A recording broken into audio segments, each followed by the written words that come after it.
I wasn't looking for the Washington Monument when I started this. I was following a surveying anomaly. There's a document in the National Archives, filed under the General Records of the Office of Public Buildings and Grounds, that contains the original site survey for the Washington Monument conducted in 1848.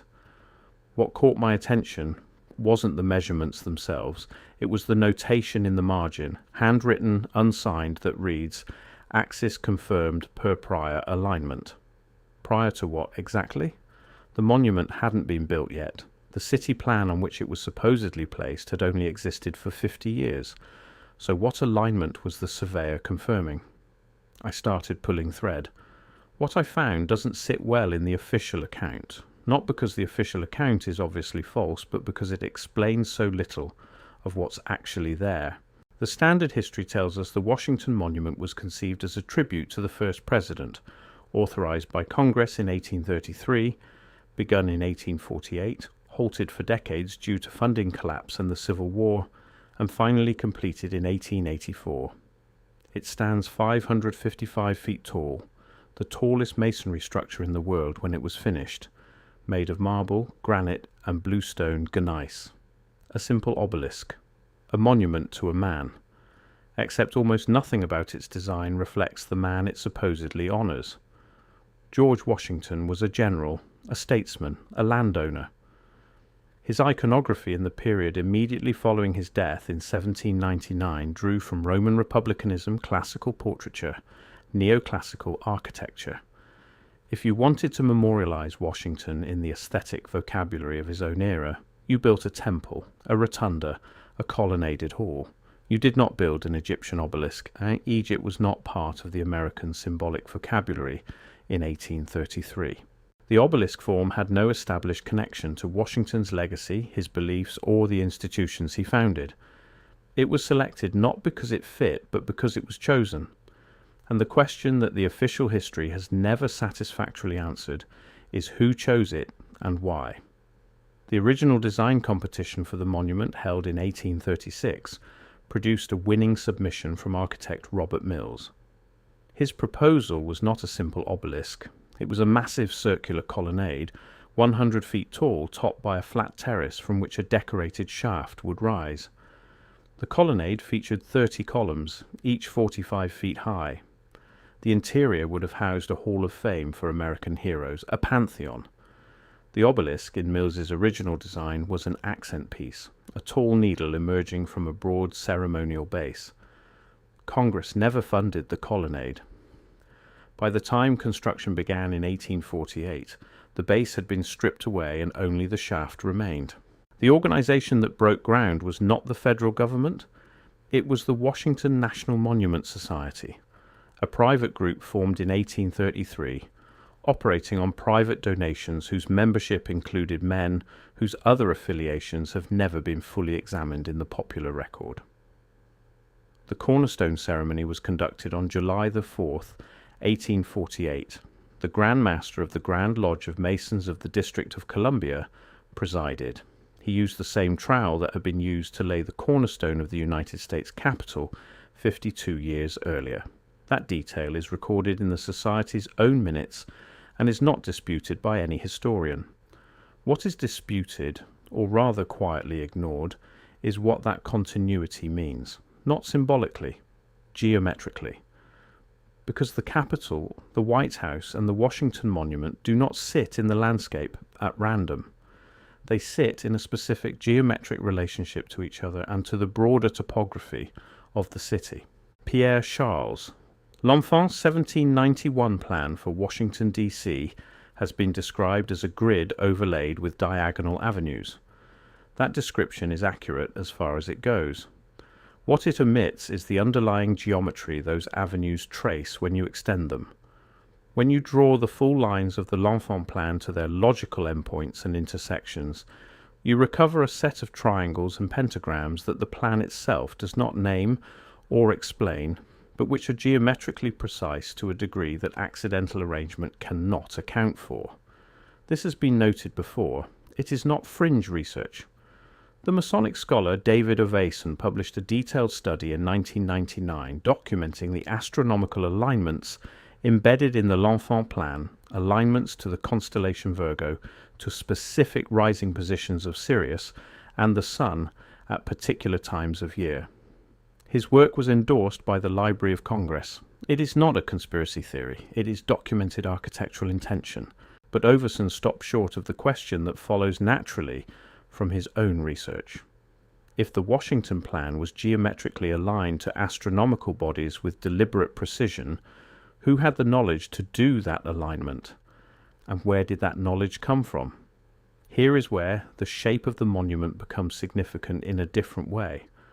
The Washington Monument is not simply a tall shaft, it is a specific proportional form called a frustum-topped obelisk, meaning it terminates not in a perfect point but in a small pyramidion, a tiny four-sided pyramid capping the shaft.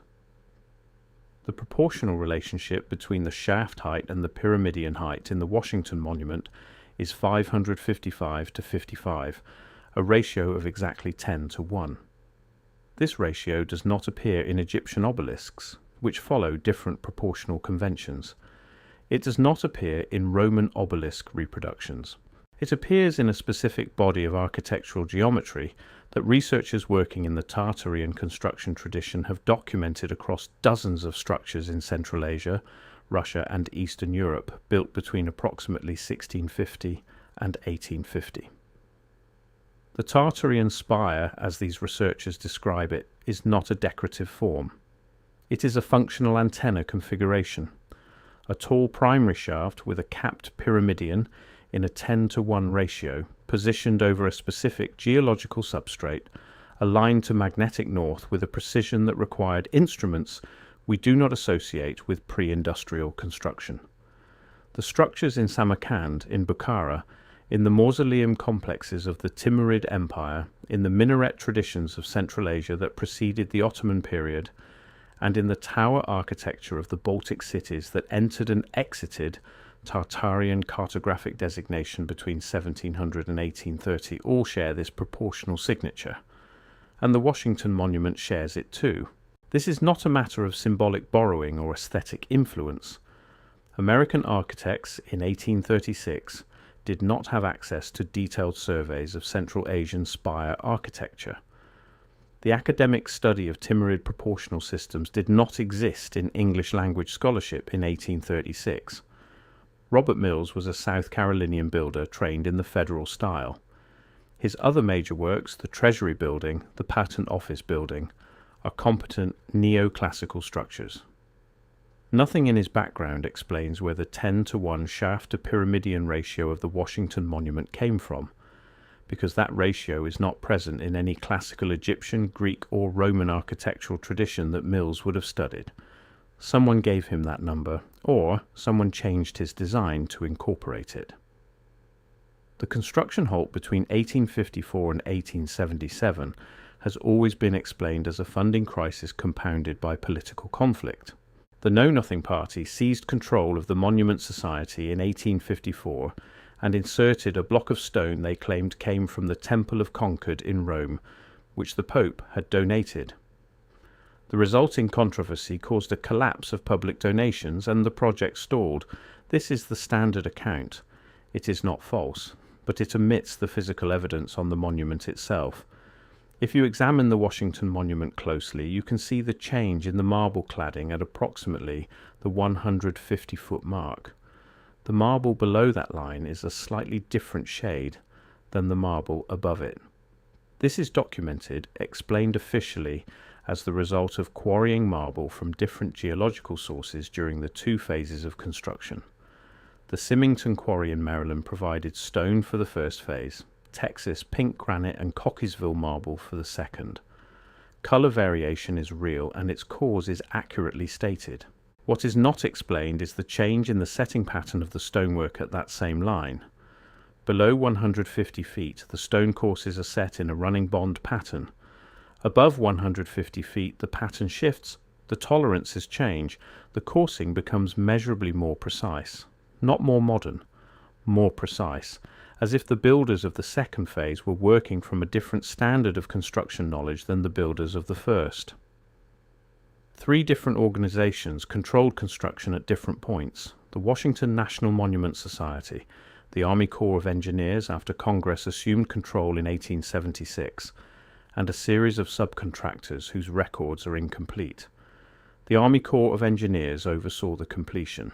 Their chief engineer for the project was Thomas Lincoln Casey, whose correspondence survives in the Library of Congress. Casey's letters discuss the structural and material problems of completing the monument in considerable detail. They do not discuss where the final proportional specifications came from. They discuss executing specifications already established. Established by whom, the letters do not say.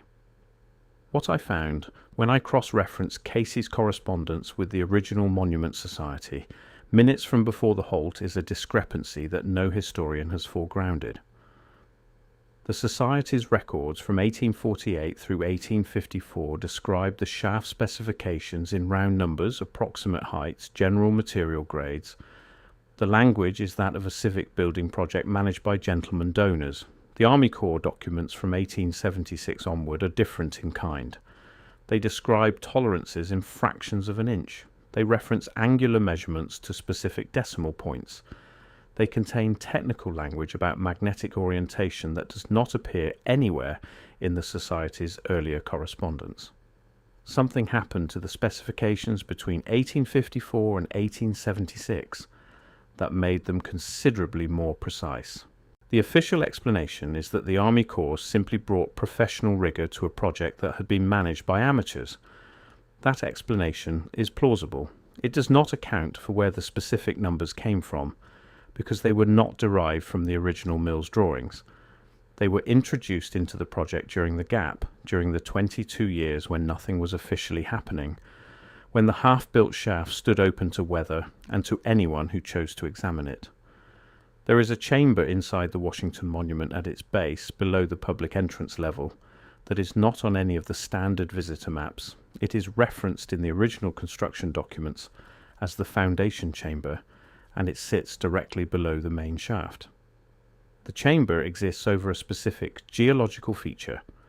The Washington Monument sits on a deposit of blue clay that extends to considerable depth below the structure. This clay is electrically conductive.